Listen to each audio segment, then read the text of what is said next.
मित्रों, भगवान शिव के जन्म का रहस्य क्या है? भगवान शिव को स्वयंभू कहा जाता है, जिसका अर्थ है कि वह अजन्मा है। वह न आदि है और न अंत। भोलेनाथ को अजन्मा और अविनाशी कहा जाता है। तो मित्रों, आज की इस वीडियो में मैं आपको बताऊंगा कि भगवान शिव के जन्म का रहस्य क्या है। आखिर भगवान शिव का जन्म कैसे हुआ? तो अगर आपने अभी तक इस चैनल को सब्सक्राइब नहीं किया है तो अभी तुरंत कर लीजिए और पड़ोस वाले बेल आइकॉन को ऑल पर सेलेक्ट कर लीजिए। मैं हूं आपका दोस्त प्रतीक और चलिए शुरू करते हैं। मित्रों, त्रिदेवों में भगवान शंकर को महत्वपूर्ण स्थान प्राप्त है। भगवान ब्रह्मा सृजनकर्ता, भगवान विष्णु संरक्षक और भगवान शिव विनाशक की भूमिका निभाते हैं।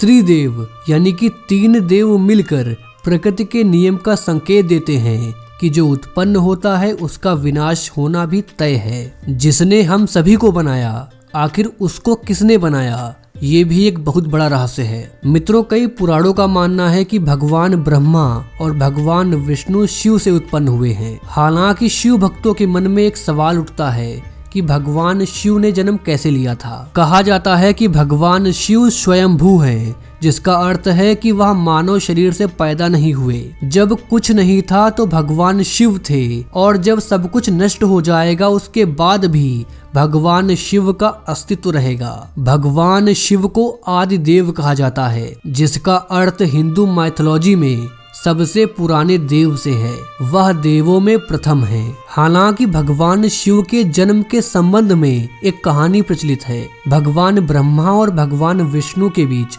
एक बार बहस हुई। दोनों स्वयं को सर्वश्रेष्ठ साबित करना चाह रहे थे। तभी एक रहस्यमयी खंभा दिखाई दिया। खंभे का ओर छोर दिखाई नहीं पड़ रहा था। भगवान ब्रह्मा और भगवान विष्णु को एक आवाज सुनाई देती है और उन्हें एक दूसरे से मुकाबला करने की चुनौती दी गई। उन्हें खंभे का पहला और आखिरी छोर ढूंढने के लिए कहा गया। भगवान ब्रह्मा ने तुरंत एक पक्षी का रूप धारण किया और खंभे के ऊपरी हिस्से को खोजने के लिए निकल पड़े। दूसरी तरफ भगवान विष्णु ने वराह रूप धारण किया और खंभे के आखिरी छोर को ढूंढने के लिए निकल पड़े। दोनों ने बहुत प्रयास किए लेकिन असफल रहे। जब उन्होंने हार मान ली तो उन्होंने भगवान शिव को इंतजार करते हुए पाया। तब उन्हें एहसास हुआ कि ब्रह्मांड को एक सर्वोच्च शक्ति चला रही है, जो भगवान शिव ही हैं। खंभा प्रतीक के रूप में भगवान शिव के कभी न खत्म होने वाले स्वरूप को दर्शाता है। भगवान शिव के जन्म के विषय में इस कथा के अलावा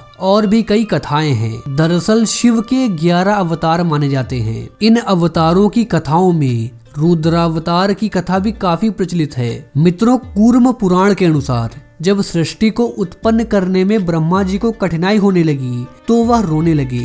ब्रह्मा जी के आंसुओं से भूत प्रेत का जन्म हुआ और मुख से रुद्र उत्पन्न हुए। रुद्र भगवान शिव के अंश और भूत प्रेत उनके गढ़ यानी कि सेवक माने जाते हैं। शिव पुराण के अनुसार भगवान शिव को स्वयंभू यानी कि सेल्फ बॉर्न माना गया है, जबकि विष्णु पुराण के अनुसार भगवान विष्णु स्वयंभू हैं। शिव पुराण के अनुसार एक बार जब भगवान शिव अपने टखने पर अमृत मल रहे थे तब उससे भगवान विष्णु पैदा हुए, जबकि विष्णु पुराण के अनुसार शिव भगवान विष्णु के माथे के तेज से उत्पन्न हुए थे। संहारक कहे जाने वाले भगवान शिव एक बार देवों की रक्षा करने हेतु जहर पी लिए थे और तब नीलकंठ कहलाए। भगवान शिव अपने भक्तों पर प्रसन्न हो जाएं तो सारी की सारी मुरादें पूरी कर देते हैं। भगवान शिव की लिंग के रूप में पूजा की जाती है। जटाधारी भगवान शंकर को प्रसन्न करने में किसी भी मनुष्य को कोई भी कठिनाई का सामना नहीं करना पड़ता है। उन्हें सच्ची श्रद्धा मात्र से ही प्रसन्न किया जा सकता है। तो मित्रों, ये थी भगवान शिव के जन्म की कहानियाँ। इस विषय में आपके क्या विचार हैं, नीचे कमेंट बॉक्स में जरूर बताइए। मिलते हैं आपसे अगली वीडियो में एक नए टॉपिक के साथ। जय हिंद, जय भारत,